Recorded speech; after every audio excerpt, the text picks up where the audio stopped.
तर नमस्कार मित्रांनो, पुन्हा एकदा स्वागत आहे तुम्हा सर्वांचं आपल्या एका नवीन ब्लॉगमध्ये। आणि आज आपण आलेलो आहोत यवतमाळ येथील पोलीस अधीक्षक कार्यालयामध्ये।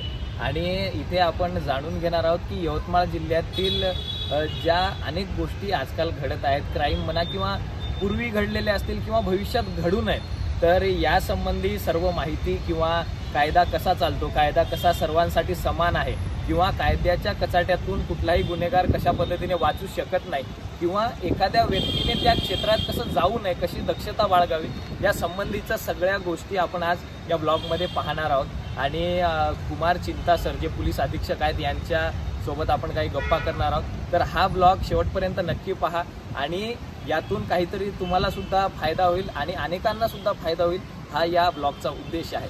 चला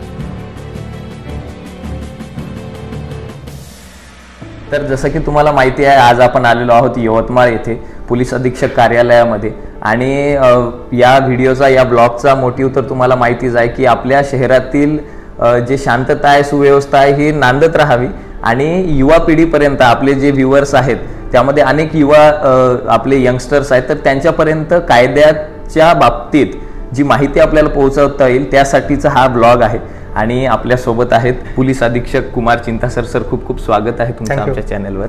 आणि तुम्ही वेळातून वेळ काढून युवा पिढीला मार्गदर्शन करण्याकरिता, कायद्याबाबत मार्गदर्शन करण्याकरिता तुम्ही हा वेळ दिला, त्याबाबत सुद्धा खूप खूप धन्यवाद तुमचे। थँक्यू। आणि या कार्यक्रमाला आपण सुरुवात करणार आहोत। तर पहिला प्रश्न असा राहील माझा की समाजात जे आजकाल तेढ निर्माण होत आहेत किंवा जे आपण पाहतो की कुठल्या तरी दोन जातींमध्ये जातीवाचक शब्द म्हणा किंवा मित्रांमध्ये थोडा जातीला घेऊन जे द्वेष निर्माण झालेले आहे आणि त्यानंतर पूर्ण समाजात, पूर्ण शहरात किंवा पूर्ण जिल्ह्यात, आणि तेच आपण पाहतो की वाढत ते पूर्ण महाराष्ट्रभर होऊन जातं, पूर्ण राज्यभर होतं। तर ही तेढ निर्माण होऊ नये किंवा ही तेढ निर्माण झाल्यावर काय कायदे असतात, काय गोष्टी असतात किंवा ही तेढ कशी थांबवता येईल आपल्याला, याबाबत पोलीस प्रशासन काय कायदा व सुव्यवस्था राखतात? ओके, तुम्ही चांगला प्रश्न विचारले आदित्य। याच्याबद्दल सांगायचं असेल, पण बघितलं तरी जो नवीन पिढी आहे, म्हणजे 15 वर्षाच्या नंतर जो आहे, 15, 16, 17, 18 वर्षा, हे लोकांना कायद्याच्याबद्दल काही माहिती नाही आहे बेसिकली। आणि काही लोक ते basically naturally their age wise ते इमेच्युअर आहे आणि कायदा किती स्ट्रिक्ट आहे आणि काही पोस्टर और काही पोस्ट, काही कमेंट दुसऱ्या समाजाबद्दल और दुसऱ्या धर्माच्याबद्दल टाकल्यामुळे काय परिणाम निर्माण होतात त्यांना माहिती नाही आहे। आता आपण बघितलं तरी मी येऊन आता ऑलमोस्ट 8 महिने झालेले आहे। या 8 महिन्यामध्ये मी बघितलेलं आहे अशाही 15 ते 25 वर्षामध्ये जो मुलं आहे, जे college going students, school going students, त्यांना कायद्याच्याबद्दल माहिती नसल्यामुळे काय पण पोस्ट टाकतात फेसबुकमध्ये और इंस्टाग्राममध्ये और ट्विटरमध्ये। टाकल्यानंतर फिर ज्यांच्या विरुद्ध ते टाकले ते समाज आपल्याकडे येतात आणि आपण गुन्हा दाखल करतो, हे जो मुलं आहे त्यांना अटक करतो आणि कायद्याच्या कारवाई होतात ते। तर माझ्या अशा म्हणणं आहे, हे मुलं ॲक्च्युअली ते इनोसंट आहे, त्यांना कायद्याच्याबद्दल माहिती नाही। भरपूर मी जेवढा पण आपण जो विक्टीम आहे, जो म्हणजे जो ज्यांना टाकलेला आहे त्याच्याबद्दल आम्ही विचार केले तरी दे आर इनोसंट पीपल, त्यांना कायद्याच्याबद्दल जास्त माहिती नसल्यामुळे। आणि समाज किती सेन्सिटिव्ह झालेले आहे, आता बघितलं तुम्ही एक 10-15 वर्षामध्ये जेव्हा सोशल मीडिया आले, स्मार्टफोन आले, तेव्हापासून समाज एक संवेदनशील झालेला आहे। बरोबर, आधी आपण जो मजाकमध्ये बोलायचं होतं, आता ते संवेदनशील झालेलं आहे। आणि जी जो नवीन पिढी आहे त्यांना माहिती पण नाही आहे, त्यामुळे एक अशा सिच्युएशन निर्मित होतात। बरोबर, हे जसा हा प्रकार घडतो, समजा की आता जसे तुम्ही म्हटले, फार उत्तम बोलले तुम्ही की आधी आपण आहे ना या गोष्टी मजाकमध्ये किंवा जातीय जरी तेढ असलं, म्हणजे मित्रांमध्ये हा एका वेगळ्या जातीचा आहे, मी एका वेगळ्या जातीचा, असं मित्र जर असले दोघं, तर ते मजाकमध्ये एकमेकांना चिडवायचे। पण आजकाल काय होतंय ना, सोशल मीडियामुळे ते इतरांपर्यंत गोष्ट जात आहे, मग ते वाढत जात आहे आणि त्याच्यातून तणाव निर्माण होत आहे। आणि याच गोष्टी आता आपल्याला पाहायला मिळतात. जसं आमच्या शहरात सुद्धा मागे एक घटना घडली की संत श्री सेवालाल महाराजांबद्दल आक्षेपार्ह कमेंट करण्यात आली. त्यानंतर मग त्याचाच मग द्वेष म्हणून किंवा डॉक्टर बाबासाहेब आंबेडकरांवर किंवा छत्रपती शिवाजी महाराजांवर असं महापुरुषांवर काही मुलं जे आहेत म्हणजे पुढच्या व्यक्तीला कुठेतरी ठेस पोहोचावी, पुढच्या व्यक्तीला कुठेतरी तिची नामुष्की व्हावी असं म्हणजे त्याचा इगो हर्ट करण्यासाठी या उद्देशाने ते एकमेकांना चिडवण्यासाठी असं महापुरुषांना मध्ये खेचून आणतात. दोघांच्या भांडणीत महापुरुषांचा इन्व्हॉल्वमेंट करून घेतात, ते त्यांना खेचून आणतात मध्ये आणि त्यांच्यावर आक्षेपार्ह कमेंट करतात. तर या कमेंट्स जेव्हा होतात त्यानंतर एक अतिशय असं सेन्सिटिव्ह वातावरण राज्यभर किंवा त्या परिसरात निर्माण होतो. यासाठी काय कायदे आहेत किंवा मग त्या विद्यार्थ्यांवर काय कायदे केले जातात किंवा त्या मुलांवर, त्या व्यक्तीवर? आपला कायद्यामध्ये क्लिअरली आहे, अगर तुम्ही दुसरा समाजाच्या बद्दल और दुसरा धर्माच्या बद्दल और दुसरा इवन महापुरुषाबद्दल काही आक्षेपार्ह पोस्ट और कमेंट और काही व्हिडिओ और फोटो काही टाकले ऑटोमॅटिकली गुन्हा दाखल होतात. ते कायद्यामध्ये क्लिअरली लिहिलेलं आहे. त्यामुळे सर्व जो नवीन जो मुली आहे जो अशा करतात, क्लिअर सूचना आहे, तुम्ही अशा सिच्युएशनमध्ये जायचे नाही. आपला ॲज अ स्टुडंट आहे मी, ॲज अ एम्प्लॉई आहे, माझं काम आहे आपला अगर अभ्यास करा और शिक्षण करा जो करायचे आणि काहीतरी नोकरीसाठी प्रयत्न करायचे आहे. अगर नोकरीमध्ये असेल तर ऑटोमॅटिकली तुमच्या प्रमोशनसाठी काय करायचं आहे, त्याच्यामध्ये तुमच्या आयुष्यासाठी तुम्ही प्रयत्न करायचे आहे, तुमच्या आयुष्यामध्ये पुढे कशा जायचे आहे. बरोबर. तो अननेसेसरली जास्तीत जास्त लोक काही पोस्ट और कमेंट टाकून ते कायद्याच्या आतमध्ये येऊन म्हणजे ते कायद्याचं उल्लंघन करून तो एक त्यांच्यावर FIR दाखल होतात आणि जो शिक्षण करतात त्यांना खूप प्रॉब्लेम आहे की आता तुम्ही आयदर शासकीय असेल और प्रायव्हेट असेल, कोणत्या पण कंपनी असेल, शासकीय नोकरी असेल, सर्व लोक पहिले प्रथम सिलेक्शन झाल्यानंतर त्यांच्या चारित्र्य पडताळणी करतात. जिथे जो आदमीच्या विरुद्ध ऑलरेडी गुन्हा दाखल असेल त्यांना कोणत्या पण कंपनी घेतच नाही आहे. त्यामुळे माझ्या सर्वांना सूचना आहे, तुम्ही तुमच्या आयुष्यामध्ये काय करायचे आहे, तुम्ही तुमच्या शिक्षण असेल, नोकरी असेल ते करायचे आहे. अननेसेसरली कोणत्या महापुरुष असेल, दुसरा समाज असेल, दुसऱ्या धर्माच्या बद्दल पोस्ट असेल, कमेंट टाकून तुमचं आयुष्य तुम्ही खराब करू नका म्हणून मी क्लिअरली सर्वांना सूचना करतो. एक असा सुद्धा इन्सिडेंट घडला होता सर मागे की हा जो आधी मी तुम्हाला सांगितला ना की पुसद शहरात सेवालाल महाराजांवर कॉमेंट केली. म्हणजे उदाहरणार्थ सांगतो, जसं की तुम्ही आणि मी मित्र आहोत, तर त्यांनी काय केलं की माझ्या एका मुलाने दुसऱ्या मुलाने काय केलं, तुमचा आणि माझा वाद असेल मित्रामध्ये, तर त्याने त्याची फेक ID बनवली आणि फेक ID बनवून त्याला कुठेतरी अडकवण्यासाठी त्याने महापुरुषांवर कॉमेंट केली, आक्षेपार्ह अशी कॉमेंट केली. तर त्यामध्ये विषय कसा झाला तो की जो मॉब आहे, जे लोक आहेत ते त्या पुढच्या व्यक्तीला मारायला गेलेत किंवा आक्रोश त्याच्यावर काढण्याकरिता, असा राग दाखवण्याकरिता गेले. वास्तविक पाहता त्याची काही चूक नव्हती, म्हणजे त्यांनी कमेंट केली नव्हती, त्याच्या मित्राने केली होती. तर जनतेला अशा वेळी तुम्ही काय सांगू इच्छिता, म्हणजे त्यांनी कसं हँडल करायला पाहिजे, असे पावलं त्यांनी उचलायला हवेत का? की एक्झॅक्टली ते मला माहिती आहे, ते तुम्ही पुसदच्या प्रकरण बोलतात त्याच्यामध्ये आपण रिजेक्शन पण केलेलं आहे. पोलिसांच्याकडे सर्व यंत्रणा आहे. कोणी फेक ID क्रिएट करून अगर म्हणजे तुमच्या नावावर दुसऱ्यांना फेक ID क्रिएट करून दुसऱ्या महापुरुषाबद्दल आज दुसरा समाज और दुसऱ्या धर्माच्या बद्दल टाकले, आक्षेपार्ह पोस्ट टाकले, ऑटोमॅटिकली तुम्ही गुन्हा दाखल केले, आम्ही डिटेक्शन करणार आहे. ते कोण पोस्ट केलेले आपल्याला आज नाही तर उद्या, 2 दिवसाच्या नंतर, 3 दिवसानंतर आपण माहिती काढून त्यांना पकडणार आहे. पण आपला उद्देश आहे ते टाकायचे नाही. तुम्ही जो सांगितलेलं आहे, आपण ज्यांना म्हणजे फेक ID तयार करून ते टाकलेले आहे त्यांना पकडून आपण त्यांच्यावर कारवाई केली, त्यांना अटक पण केलेला होता. बरोबर. तो पण आपला जो नवीन जो यूथ आहे, सर्व यूथ मुलीला माझ्या सूचना आहे, तुम्ही हे सिच्युएशन मध्ये जायचे नाहीये. म्हणजे काही पोस्ट कशाला टाकायचे आहे. बरोबर. आपण आपल्या मी हेही सांगतो ना, as a youth, as a student माझं काम काय, अभ्यास करायचा आणि काय आपल्याला, आपण ऑलरेडी आहे की एक अग्रिकल्चरल सोसायटी आहे, आपला जिल्हा पण थोडा बॅकवर्ड जिल्हा आहे. अगर माझा परिवार पुढे जायचे म्हणजे मी चांगल्या पद्धतीने शिक्षण करून काहीतरी नोकरीसाठी प्रयत्न केला पाहिजे. म्हणजे जो समाजमध्ये तो एक तेढ निर्माण होतात ते त्याच्यामध्ये पडायचे नाही म्हणून क्लिअरली सांगतो. बरोबर. आणि म्हणजे असं जे पळवाटा आहेत किंवा काही लोकांना वाटतं की कायद्यातून म्हणजे कायदा हा स्ट्रिक्ट आहे सगळ्यांकरिता, त्यातून कोणाला सुटका नाही, हे ज्यांना कायद्याचं नॉलेज आहे त्यांना माहिती आहे. पण काही गोष्टी अशा असतात की जे मुलांना माहिती नसतात आणि ते कायद्यातून पळवाटा शोधण्याचा प्रयत्न करतात. जसं की मी तुम्हाला एक उदाहरण सांगतो की नाबालिक मुलगा आहे आणि मुलगी आहे नाबालिक. तर म्हणजे त्या दोघांनी ठरवलं की आपण म्हणजे प्रेम प्रकरण त्यांचं झालं आणि त्यांनी पळून लग्न केलं. ज्यावेळी ते पळून गेले होते त्यावेळी ते नाबालिक होते, म्हणजे त्यावेळी ते 17 वर्षाचे होते आणि ते त्यावेळी त्यांनी लग्न केलं. पण त्यांना असं वाटलं की आपण आता लग्न करायचं, आपण नाबालिक आहोत आणि जेव्हा आपण बालिक होत 20 वर्षाचे होत किंवा 24 वर्षाचे होत 4-5 वर्षानंतर आपण परत यायचं. तर मग त्यांच्यावर तसा गुन्हा दाखल होतो का, म्हणजे की कारण ते नाबालिक असताना त्यांनी कृत्य केलेलं होतं. बरोबर, कायद्याच्या अनुसार तुम्ही नाबालिक एक मुलींच्या सोबत पडून गेले ऑटोमॅटिकली गुन्हा दाखल होतात. अच्छा, याचा कायदा खूप स्ट्रिक्ट आहे. अगर कोणी पण अगर मुला अंडर 18 मुलींच्या सोबत म्हणजे गेले ते इट इज ऑटोमॅटिकली कायदा म्हणतात की इट इज किडनॅपिंग ओनली. म्हणजे it's not missing, it's not पडून नेणे म्हणून आपण सांगतो, पण इट इज अ किडनॅपिंग. कायदा क्लिअरली सांगतो इट इज किडनॅपिंग. आणि तुम्ही पडून गेल्यानंतर गुन्हा दाखल होईल. त्याच्यानंतर तर आपण पोलीस आपण शोध करतो, परत आणतो. अगर त्याच्यानंतर त्यांच्या अगर परत आपण स्टेटमेंट घेतो, काही शारीरिक संबंध झाले असं काही आपल्याला निदर्शन आले त्यांच्यावर इव्हन म्हणजे आपल्याला रेपच्या पण गुन्हे दाखल होतात, पोक्सो कायद्याच्या अनुसार पण गुन्हे दाखल होतात. आणि इट इज खूप स्ट्रिक्ट आहे. त्यांना ते मुलांना अटक पण होतात आणि त्याच्यानंतर त्यांच्या पूर्ण करिअर खराब म्हणजे वाईटही होतात. त्यामुळे जो आता नवीन मुला जो तुम्ही जसं सांगितले म्हणजे नाबालिक मुलं असेल मुली असेल, ते एज आहे थोडा सेन्सिटिव्ह एज आहे. बरोबर, त्या एजला त्यांना वाटतात की आपल्याला इकडे तिकडे काय करायचे आहे, प्रेम करायचे आहे, पडून जाऊन काही लग्न करायचे आहे, ते वाटतात. पण मी क्लिअरली सांगतो, जसा आतापर्यंत माझा अनुभव आहे, ऑलमोस्ट मला एक 7-8 वर्ष पोलिसिंगमध्ये झालंय.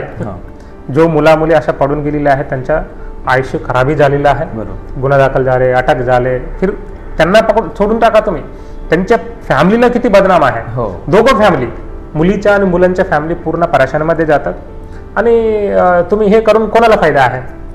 तर मी हेही सांगतो म्हणजे सर्व इव्हन आई वडिलांना असेल, त्यांच्या भाऊ बहिणी, जो सर्वांची जिम्मेदारी आहे, फक्त पोलीसच्या नाही. तुम्ही जो मुला मुली आता सध्या सिच्युएशनमध्ये ॲक्च्युली मुला मुली असेल म्हणजे तुमच्या घरी असेल मुलं असेल, ते मुलं काय करतात, आपण शिक्षणासाठी पाठवले बरोबर शिक्षणाला शाळेला जातात का. आता सर्वांच्याकडे मोबाईल आले, मोबाईलमध्ये काय करतात, कोणाच्यासोबत चॅटिंग करतात. थोडा म्हणजे आपण असं नाही की त्यांना पूर्ण त्यांच्या प्रायव्हसीवर आपण नियंत्रण ठेवलं, तसं पण नाही. पण त्यांच्या दिमागमध्ये काय आहे, त्यांच्या डोक्यामध्ये काय आहे, तो बरोबर आहे का नाही, ते पण थोडं म्हणजे मॉनिटरिंग ठेवणं आई वडिलांच्या पण जिम्मेदारी आहे. पेरेंटिंग करणं खूप जिम्मेदारी आहे. आता तुम्ही आधी बघितलं तरी मी जेव्हा शाळेला होता, माझे आई वडील अगर आम्ही इकडे तिकडे काही चुकी केले एक थप्पड पण मारायचे आहे. बरोबर, पण आता सध्या सिच्युएशन तसं नाहीये. त्यामुळे हे सिच्युएशन पण निर्मित होतात मला वाटतात. नाही, आता शिक्षकांवर पण सुद्धा खूप हे आलं ना, शिक्षकांना पण हात उचलता येत नाही, त्यामुळे विद्यार्थी त्यांच्या नियंत्रणातच नसतात मुळात असं पाहता. आणि जसं तुम्ही म्हटले की विद्यार्थी बाहेर शिकायला जातात, बाहेरगावी शिकायला जातात, तिथे त्यानंतर गुन्हेगारी क्षेत्रातले लोकांशी सुद्धा त्यांची ओळख होतात. आता मेंटॅलिटी आपल्याला गुन्हेगारी हा एक मुळात विचार असतो. गुन्हेगारी क्षेत्र असं नसतं की या क्षेत्रात जायचं, असं तो एक विचार असतो. ते तुमच्या डोक्यावर हावी झाला तर तुम्हाला त्याबाबतचं एक आकर्षण निर्माण होतं की असं असं आहे, काही नसतं कायदा वगैरे असं सुव्यवस्था, पण कायदा खूप स्ट्रिक्ट असतो.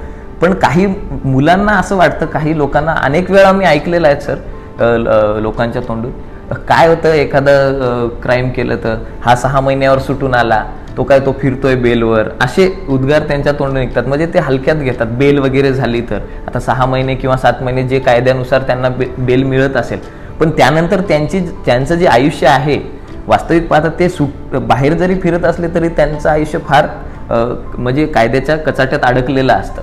तर ते किती अवघड असतं हे तुम्ही जरा त्या युवांना सांगितलं तर बरं आहे. तुम्ही म्हणतात फक्त 6 महिने जेलवर जाऊन आले म्हणून, मी सांगतो ज्यांना तसं वाटतात 1 आठवडा जेलवर जाऊन ये, त्यांना कळेल म्हणजे किती स्ट्रिक्ट आहे. पहिले मुद्दा आहे. दुसरा, गुन्हेगारी एक प्रवृत्ती आहे. बरोबर. काही मुला मुली असेल, काही लोक म्हणजे ते गुन्हेगारी प्रवृत्तीकडे गेल्यानंतर काही लोक सुधारतात. आम्ही ॲज अ पोलीस प्रशासन म्हणून आपण खूप मदत करतो की म्हणजे किती तुम्ही कशामुळे गेले, कशा बाहेर यायचे आहे म्हणून. काही लोक सुधारतात, काही लोक सुधारत नाही.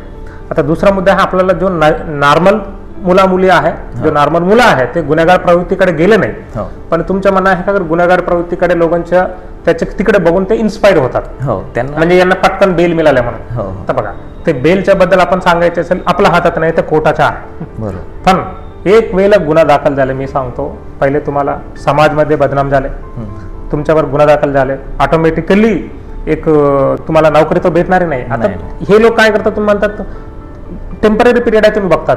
तुम्ही अगर आयुष्यभर बघितले तरी जो गुन्हेगार प्रवृत्तीकडे जे लोक आहे ते आता काय करतात तुम्ही बघा, म्हणजे जुने लोक आहे ते ऑटोमॅटिकली समाजामध्ये त्यांना निगेटिव्हली बघतात.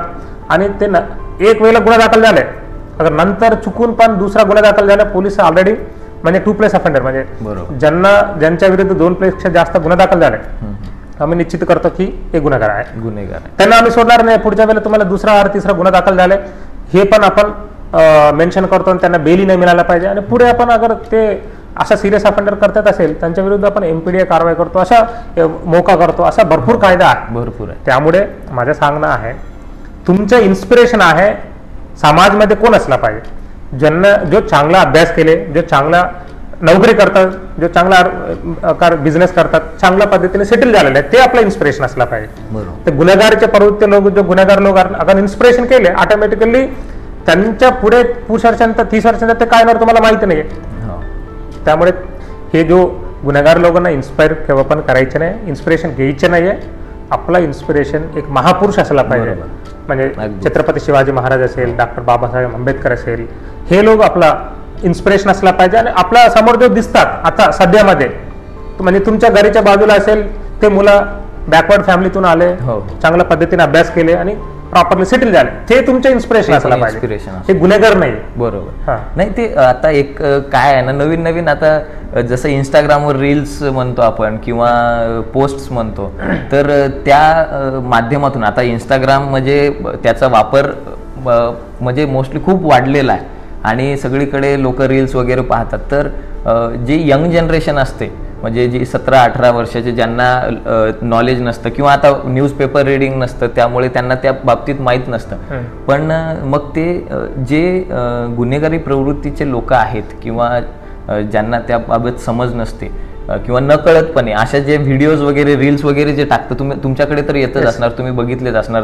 म्हणजे केक वगैरे, केक कटिंग आणि हे, आणि आम्ही 302 वगैरे असं बरेचसे ते डायलॉग्स वगैरे हे करतात आणि मग रील्स अपलोड करतात.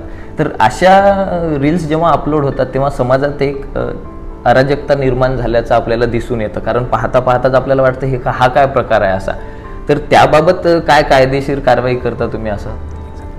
आता बघा, जो लोक ऑलरेडी गुन्हेगार आहेत, तुम्ही म्हटले चांगलं मला माझ्या समोर आणले, जो 302, 307 म्हणून पोस्ट व्हिडिओज टाकतात, रील्स टाकतात, त्यांच्या विरुद्ध आपण नक्की कारवाई करणार आहे.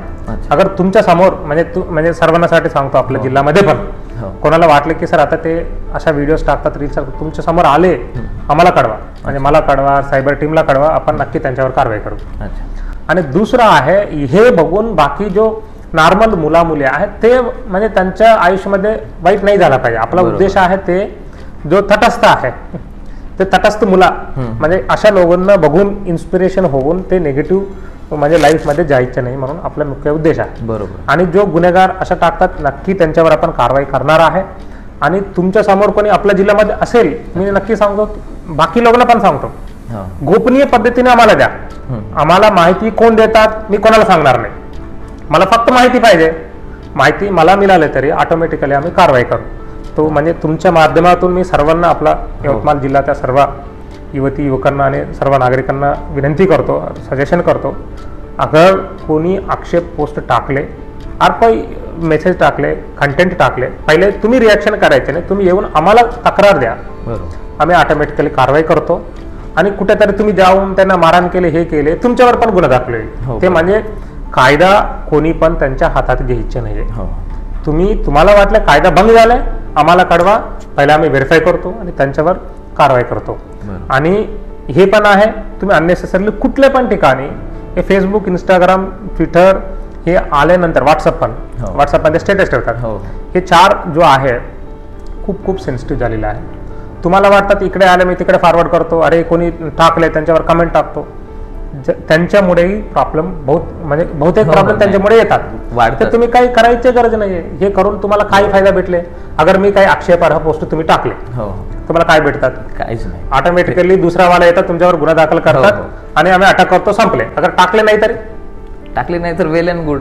पण ते त्यांच्या मनात एक असं वाटतं त्यांना की आपण टाकलं तरी काय होऊन जाणार, असं कोण पाहणार म्हणून. पण त्यांना ते माहिती नसतं की पुढे प्रक्रिया काय होणार आहे आणि आपण कायद्याच्या कचाट्यात कसे अडकू आणि पुढचं भविष्य आपलं कसं म्हणजे वाटाघाटीला लागणार आहे याचा अंदाज नसतो. आणि म्हणजे असेच आता काही गुन्हेगार जे आहेत किंवा गुन्हेगारी क्षेत्रात लोक कसे चालले जातात, तर काही लोकांचे सुद्धा मी मतं ऐकलीत की ते म्हणतात की आम्ही आधी गुन्हेगार नव्हतो, पण एका छोट्याशा घटनेमुळे आम्ही या क्षेत्रात आलो आणि आता अडकून बसलो. म्हणजे जसं की कधी सार्वजनिक उत्सव असतील किंवा प्रोग्राम्स असतील, मग त्यामध्ये गणेश मंडळ वगैरे असे बरेच मंडळ असतात, ईद वगैरे सगळ्या ठिकाणी जे म्हणजे विद्यार्थी असतात ते पण जातात. पण तिथे एखादी भांडण झाली किंवा काही वाद निर्माण झाला तर ते सुद्धा त्यामध्ये अडकून जातात. म्हणजे कुठेतरी त्यांचा सुद्धा रोष येतो किंवा ते पण मारहाण करून टाकतील किंवा कोणी कधीतरी काही केलं सुद्धा नसतं तर त्यांचं सुद्धा नाव येतात, कारण चौकशीमध्ये ते पण अडकून जातात. मग तर अशा युवा पिढींना तुम्ही काय सांगू इच्छिता की जे असं रॅलीज वगैरे मध्ये जातात तर त्यांनी काय दक्षता बाळगायला पाहिजे की जेणेकरून त्यांच्यावर म्हणजे ते कायद्यात अडकतील नाही किंवा त्यांच्याकडून गुन्हा घडणार नाही असं? आता बघा, आपल्याला पुढे रामनवमी आहे, त्याच्यानंतर महावीर जयंती आहे, त्याच्यानंतर हनुमान जयंती, त्याच्यानंतर आंबेडकर जयंती पण आहे. आता माझं ऑब्झर्वेशन असं आहे, 90% of the people they are good. ते त्यांच्या म्हणजे ते एक महापुरुष असेल, काही आपला शोभायात्रा असेल, ते ऑटोमॅटिकली ते करतात जातात. काही लोक असतात ते 2-4% लोक आहेत, त्यांचे उद्देश आहे काहीतरी कुठेतरी डिस्टर्ब करायचे. बरोबर. ते पहिले दारू पिऊन येतात आणि इकडे नाचतात. ते नाचताना तुम्ही नाचायचे आहे, पण बाकी लोक आहे त्यांना पण हक्क आहे ना, तुम्हाला जेवढा हक्क आहे तेवढा बाकी लोकांना पण आहे. हे तुम्ही जाऊन दुसऱ्यांच्या हक्काला भंग करतात, हे हक्क तुम्हाला नाही आहे. आणि दुसरा तुम्ही म्हटले जो नॉर्मल पब्लिक म्हणजे नॉर्मल जो युवता आहे ते आले नाचण्यासाठी, अरे यात्रामध्ये आले, मिरवणूकमध्ये आले, तर तो पण अडकतात. म्हणजे मी सांगतो मी कोण आहे म्हणजे तुम्ही कोण आहे, म्हणजे तुमच्या मित्रांना बघून मी सांगू शकतो. अशा मित्र जो दारू पिऊन तिकडे हे धिंगाणा करतात त्यांच्यासोबत तुम्ही कशाला जायचे आहे म्हणतो. जर तुम्ही चांगला असेल, तुम्हाला माहिती आहे आता कायदा स्ट्रिक्ट झालेला आहे, आता सर्व CCTV कॅमेरा आहे, पोलीस पण व्हिडिओग्राफी करतात कोण काय करतात, आणि आपल्याकडे ड्रोन्स पण आहे जिथे संवेदनशील मिरवणुकीच्या वेळेला आणि शोभायात्रेच्या वेळेला आम्ही ड्रोनवरून पण सर्वांना बघतो. असा सिच्युएशन मध्ये आणि काही समाजकंटक लोक आहे, त्यांचा उद्देश आहे काहीतरी डिस्टर्बन्स करायचे आहे, अशा लोकांच्या सोबत तुम्ही कशाला फिरायचे आहे म्हणतो. तुम्ही समजलं का मी काय? बरोबर. म्हणजे अगर तुमच्या सर्व मित्र चांगले असेल ऑटोमॅटिकली पण तुम्ही चांगला असतात. संगत ज्याला आपण म्हणू शकतो. एक्झॅक्टली. तुमचा संघ चांगला असेल तुम्ही पण चांगला असतात. आणि हे अजिबात मी सांगतो कोणावर पण म्हणजे अन्याय म्हणजे इनजस्टिस होणारी नाहीये. आणि कोणी गुन्हे नाही केले त्यांना आपण केव्हा पण त्यांच्यावर कारवाई नाही करणार. पण कोणी गुन्हे केले आणि गुन्हे करण्यासाठी मदत केले पण हे दोघांना आपण सोडणार नाही. कोणी सूत्र असेल, पात्रधार असेल. सूत्रधार म्हणजे ते जो मेन आहे, करून घेतलेला आहे, आणि जो करतात आहे आणि करताना जो मदत करतात आहे, हे तिघं लोक पण ते कायद्यामध्ये हटकणार आहे. त्यामुळे मी सर्व म्हणजे युवती युवकांना हे माझं सांगणं आहे, तुम्ही चांगला म्हणजे आता आपला पुढे सर्व आपला शोभायात्रा आहे, आपल्या सर्व जयंती आहे, हे जयंतीच्या दरम्यान पण तुम्ही एन्जॉय करा. एन्जॉय करायचे आहे नक्की, तुम्हाला जो करायचे करायचे, पण तो कायदा पण आहे आणि दुसऱ्यांना पण हक्क आहे. दुसऱ्यांचे हक्क भंग नाही झाला पाहिजे, कायदा भंग नाही झाला पाहिजे. हे दोघं तुम्ही अगर फॉलो केलं ऑटोमॅटिकली काही होणार नाही.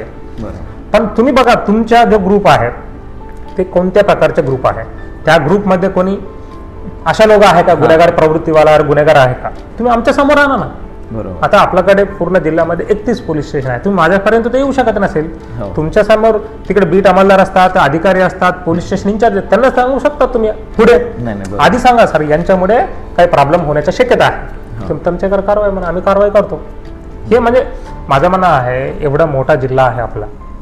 आपला पोलीस म्हणजे 15-20 वर्षापासून जेवढा लोक होता तेवढे, पण पब्लिक किती वाढले, म्हणजे डबल झालेला असेल. म्हणजे अगर जोपर्यंत पब्लिक आपल्याकडे येऊन आपल्याला मदत करत नाही, सर्व पोलीस हातात मॅजिक वॅन नाही, म्हणजे काही जादूगार नाही. तो आपण आपल्याकडे जो आहे काही टेक्नॉलॉजी आहे, काही शासनाने म्हणजे कायद्याने काही आपल्याला यंत्रणा दिलं आहे ते वापर करतो. पण अगर पब्लिकने आम्हाला पुढे येऊन मदत केली ऑटोमॅटिकली जो हे छोट्या छोट्या इश्यूजमुळे मोठा प्रॉब्लेम येतात ते ऑटोमॅटिकली सॉल्व्ह होणार आहे. आणि हे आता जसं तुम्ही म्हटलं की पब्लिक एवढी आता म्हणजे वाढत चाललेले आहेत, लोकांना जे कामं वगैरे म्हणतात, मला आठवलं ते की ऑपरेशन प्रस्थान थ्रू तुम्ही अनेकांना रोजगार दिलेत, कामं दिलेत, तर त्याबाबत सुद्धा काही माहिती देऊ इच्छिता तुम्ही, काय सांगू इच्छिता? तुम्ही चांगला मुद्दा उचलले. मी आल्यानंतर ऑपरेशन प्रस्थान म्हणून एक नाव देऊन हे युवती युवकांना मार्गदर्शन करण्यासाठी त्या दरम्यान आपण स्किल डेव्हलपमेंटचे प्रोग्राम इनिशिएशन घेतले आणि रोजगार मेळावा घेतले आणि आपण पूर्ण जिल्ह्यासाठी आपण इव्हन क्रीडा महोत्सव पण आयोजित केलेला आहे. आणि ऑलमोस्ट आपण याच्या दरम्यान मोर देन म्हणजे 10,000 युवती युवकांच्या पर्यंत आपण पोहोचलेले आहे. माझा उद्देश हे होता की हे युवती युवक आहे ते पोलीस स्टेशन लेवलवर आता तुम्ही त्यांना एक संपर्क झालेला आहे पोलीस स्टेशन सोबत. म्हणजे आधी लोकांना वाटत होता पोलीस काय करतात, पोलीस जनरली निगेटिव्ह इमेज मध्ये बघतात जनरली, तसं नाहीये. यांना वाटलं पोलिसांचं काम किती अवघड आहे, किती टफ आहे आणि किती लोकांना मदत करतात त्यांना माहिती पडलेलं आहे. हे मुला मुलींना माझ्या पोलीस स्टेशन सर्व इन्चार्जला मी सांगितले यांना तुम्ही पोलीस मित्र म्हणून वापर करा.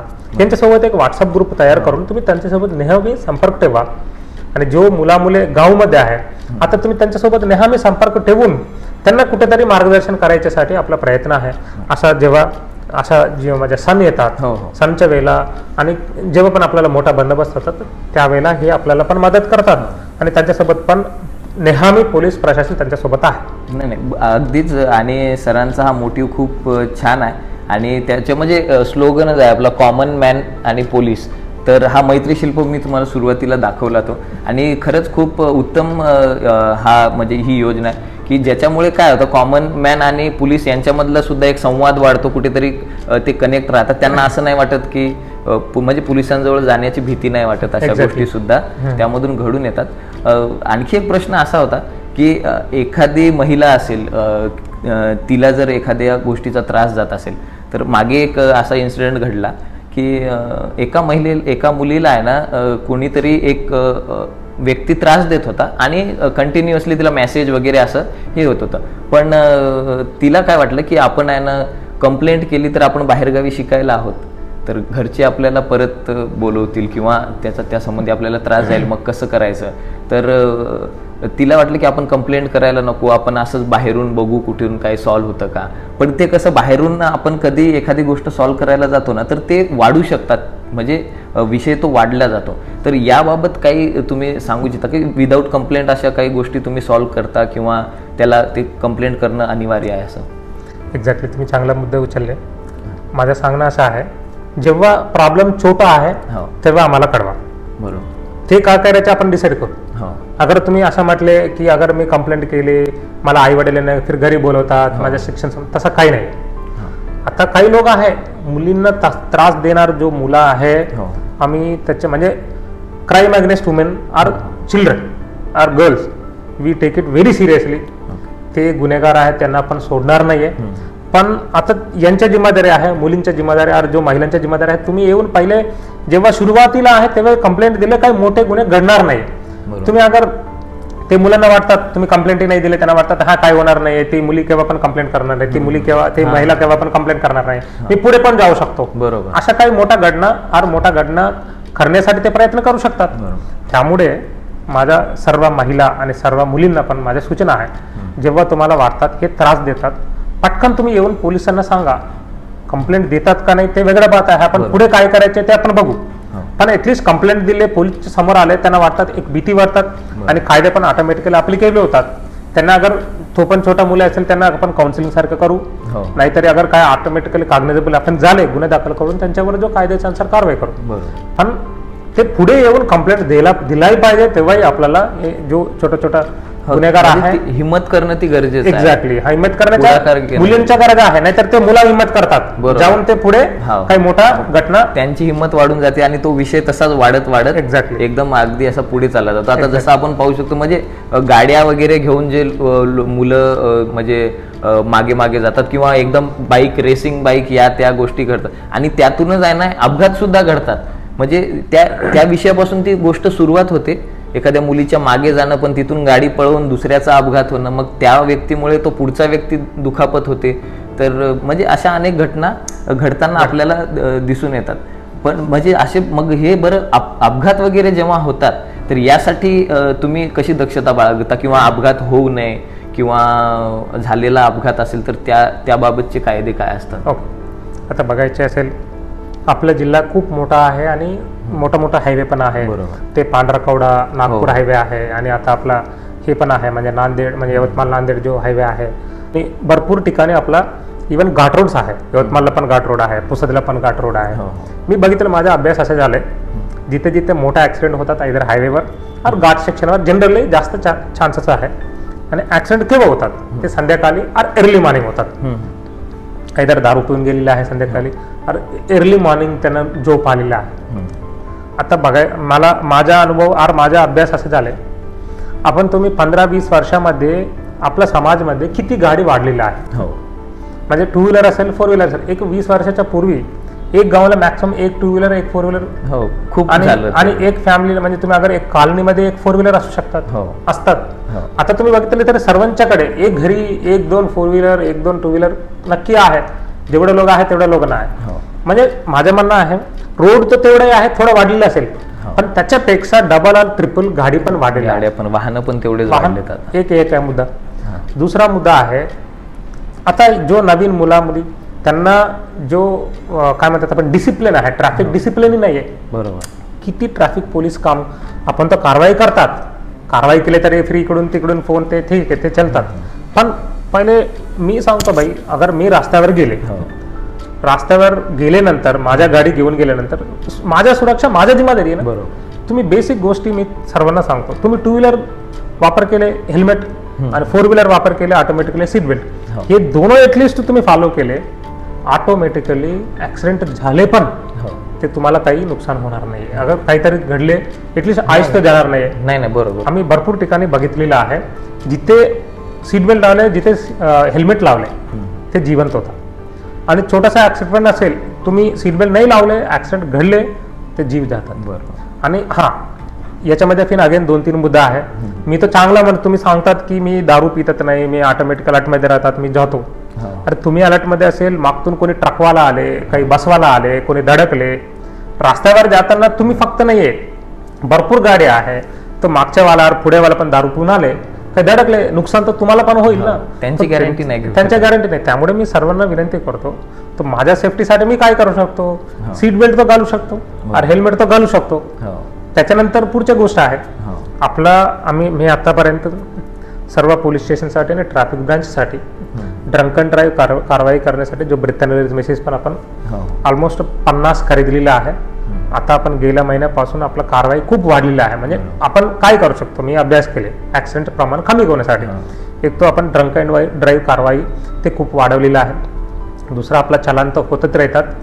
आणि तिसरा आहे, जिथे जिथे जो काही मी ऑब्झर्वेशन केले, जिथे जिथे घाट रोड आहे, काही साईन बोर्ड्स नाहीये, म्हणजे लेफ्ट राईट असं जिथे जिथे आपण ते साईन बोर्डवाला फलक लावणार आहे. जिथे जिथे लाइटिंग कमी आहे, हायवेवर जाताना मेन हवे आहे, पटकन कुठेतरी लेफ्टला एक गाव जातात आणि तिकडे लाइटिंग नसेल, ते अगर हायवेला रात्री वेळेला काय करतात, ते धडक स्पीड मध्ये येतात आणि ते महिला असेल, ते मुली कोणी जातात ते दिसत नाहीये तिकडे लाइटिंग नसल्यामुळे. कधी कधी ते तिकडे पण आपण लाइटिंगच्या इन्क्रीज करण्यासाठी आपला प्रयत्न चालू आहे.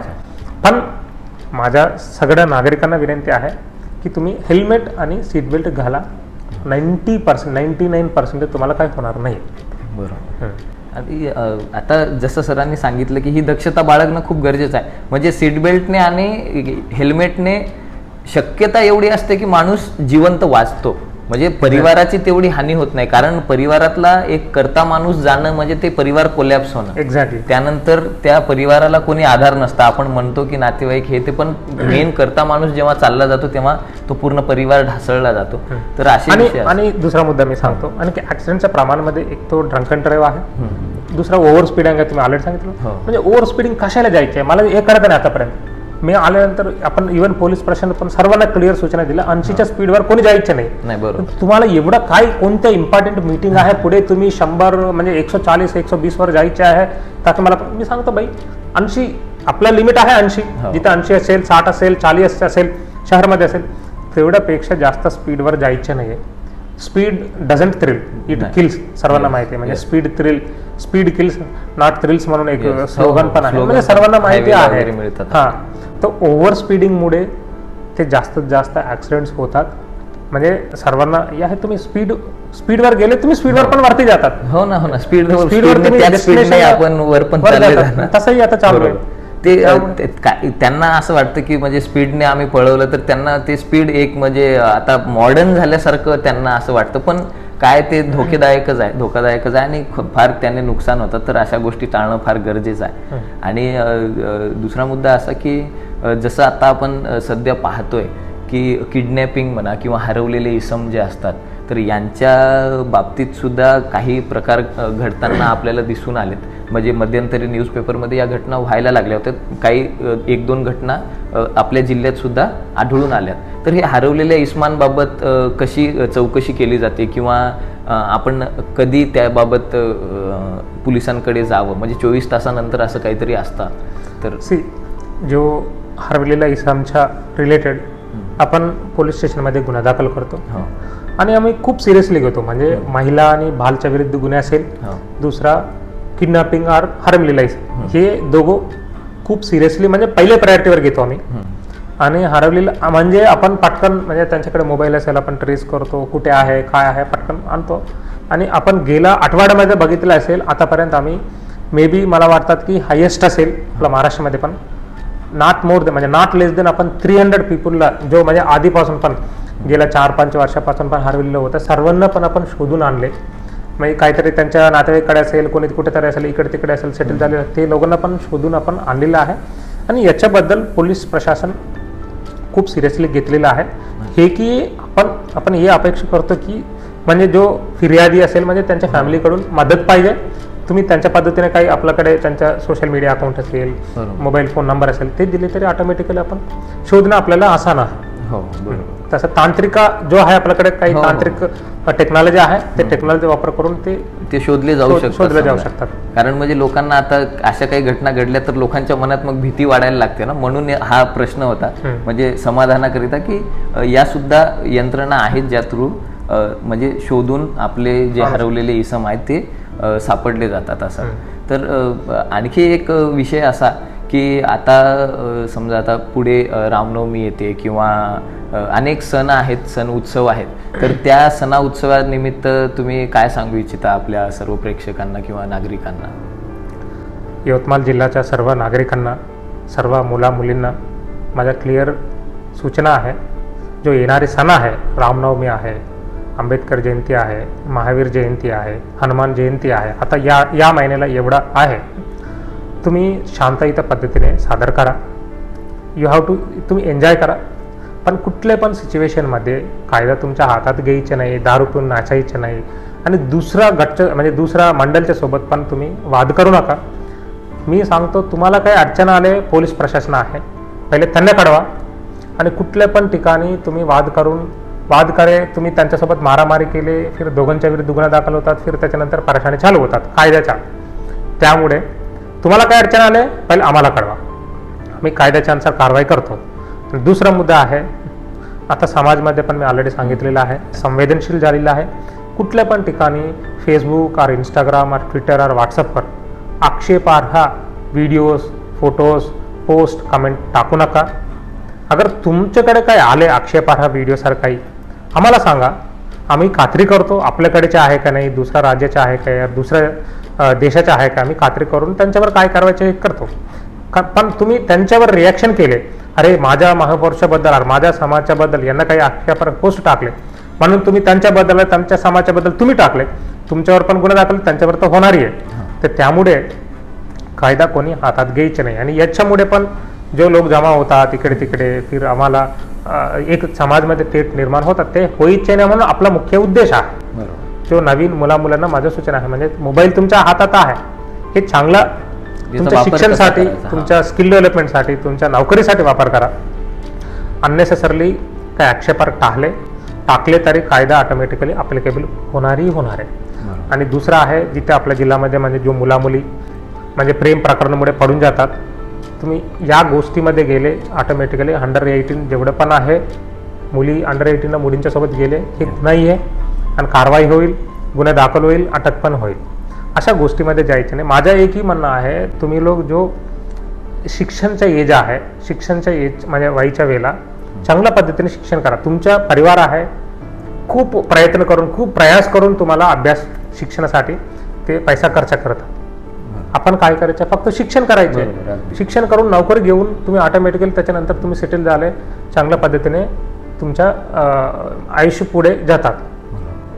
तर या सगळ्या गोष्टी होत्या आणि आपला हा उद्देशच होता आजचा या व्हिडिओचा, की आपण आपल्या थ्रू अनेकांपर्यंत या माहिती पोहोचवाव्यात. कारण यवतमाळ जिल्ह्यात अनेक असे सेन्सिटिव्ह ठिकाण आहेत, तिथे अशा गोष्टी घडायला सुरुवात झाल्या होत्या किंवा पुढे चालून घडू नयेत, आणि ज्या घडलेल्या आहेत गोष्टी त्यासुद्धा कुठेतरी म्हणजे त्यांच्यावर रोख लागावा यासाठीचा हा आपला प्रयत्न होता.